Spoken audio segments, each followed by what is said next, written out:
I am at a crossroads regarding my marriage. There was infidelity on his part several years ago, shortly after the birth of our child.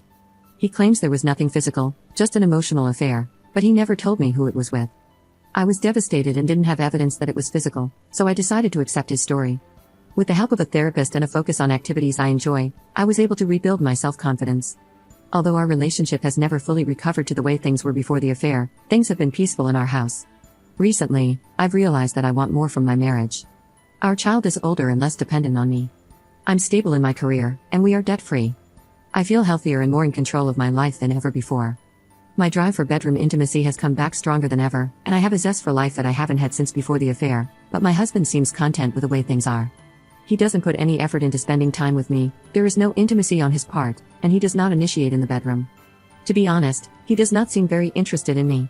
I have talked to him about my needs and how I'm feeling. He claims he has low testosterone but won't do anything about it. He doesn't want to go to any sort of counseling, and stated that he doesn't feel the urgency to fix anything in our marriage. At this point in our marriage, we should be enjoying our new freedom with no debt and an older child. I want to travel, go on adventures, and have lots of bedroom intimacy, but he is just not interested. We have weekly talks to no avail, he's just getting annoyed at this point. We had another one tonight and it was more of the same. He says he can't commit to doing the work because he doesn't know how much work it's going to entail. What about our kid? I do love you, blah blah blah. I know it's time for me to stop chasing and just walk away. It's so damn scary though. Update 1. I had a final talk with my husband. Here is a synopsis of our conversation. I told him that I refuse to live like this any longer. I want a husband, not a roommate or co-parent. His response is that we owe it to our son to provide him with a 2-parent household. I told him that we owe it to our son to be happy so that he knows what happiness looks like. I don't want to normalize this environment for him. My husband doesn't understand why he can be content to live like this, but I can't. He accused me of being insecure because I can't live without a man. My husband says that we should continue to carry on like this for our son, and maybe the relationship will improve with time. I responded by saying that our marriage has never really been good, and I don't want to go back to that. I want to try to work towards something better. He says that he believes that I like being miserable and asks me several times, why can't you just be happy? My husband then admits to me that he never wanted to get married and have kids, but that is what normal people do, so he went along with it. This was a moment of clarity for me as I always knew something wasn't right about our marriage. I was never settled and always had to fight for my needs. I asked my husband to move out of the house so we can start separation.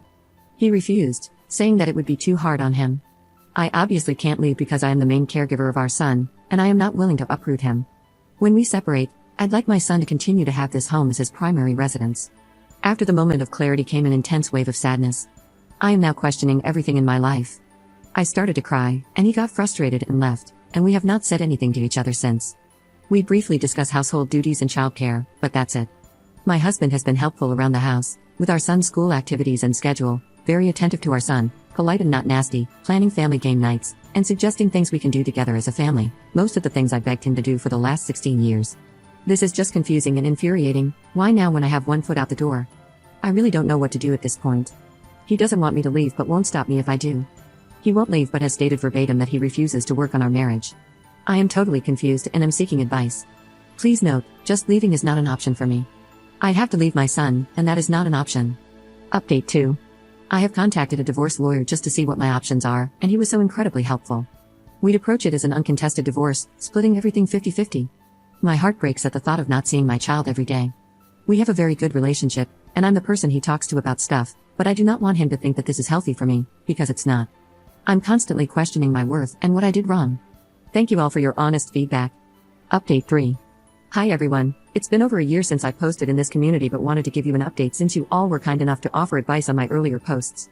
What a difference a year can make. If you've read my previous posts, you'll know that I was in a really crappy situation this time last year. My marriage had ended years before it was truly over, and I was in the throes of grieving it. I contemplated ending it all, but thank goodness I was able to talk myself out of it. Since then, I've separated from my husband, purchased a house, got a new job, ran a marathon, met a new man, and traveled quite a bit. It's been a wild and busy year.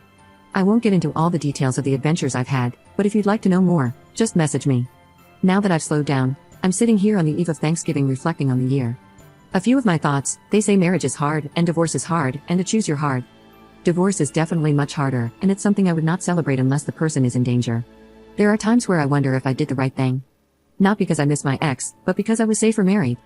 It's less scary facing the devil you know than the devil you don't know. Ultimately, I know I did the right thing, One cannot live with constant disrespect from their spouse and expect to be well mentally, but I will always wonder if I could have held out a bit longer, at least until our child was in college and out of the house. There really is no perfect person out there waiting for you to find them. There are a lot of imperfect people who are either doing the work or not. I constantly check in with myself to ensure I'm one of the ones doing the work. Unfortunately, there are more folks not doing the work. I get it, it's hard and painful. It's slow going and takes an incredible amount of strength to really look at your own issues, strength to leave relationships that do not work for you, regardless of who is at fault, and strength to be alone. We always want the story to be a victim and villain scenario, but the reality is in most cases it's not. Don't get me wrong, there are times when someone clearly is a victim, but barring abuse, most of the time we are so blinded by our ego that we fail to see the role we play in the demise of our relationships. My ex is not a bad person, he just wasn't the person for me. In my haste to get married and have kids, I ignored this very glaring fact. And in my haste to get over my separation, I ignored that with a new man I got involved with 4 months after my separation was formalized. Which brings me to the present. The new relationship I was in recently ended in a similar way that my marriage ended. They say that the universe will keep sending you the same lesson until you learn it, and more true words have not been spoken. At least I can recognize this now, and when you know better, you can do better. FYI, it's not the universe, it's me. I went right back to what I know. And finally, the one thing I've learned to notice in my life are the constants: my health, my incredible family, the amazing girlfriends that have stood by me, and my own strong mental fortitude. I know I will always take care of me, and that is so comforting. Recently, one of my BFFs confided in me that she's thinking about divorcing her husband. She explained the situation to me and then asked me what she should do. I gave her the most honest answer I've ever given anyone in my life: I don't know. I'm not her, and I cannot possibly understand the situation she's in, but I did promise her that whatever decision she made would be the right one for her, and that I would support her 110%. For anyone contemplating a major life change, please know that you really do know what is best for you. Please trust yourself to make the decisions you need to make, knowing that you will be there to take care of yourself. I wish you all the adventures, self-love, and friendship that your heart can handle. Happy holidays and thanks.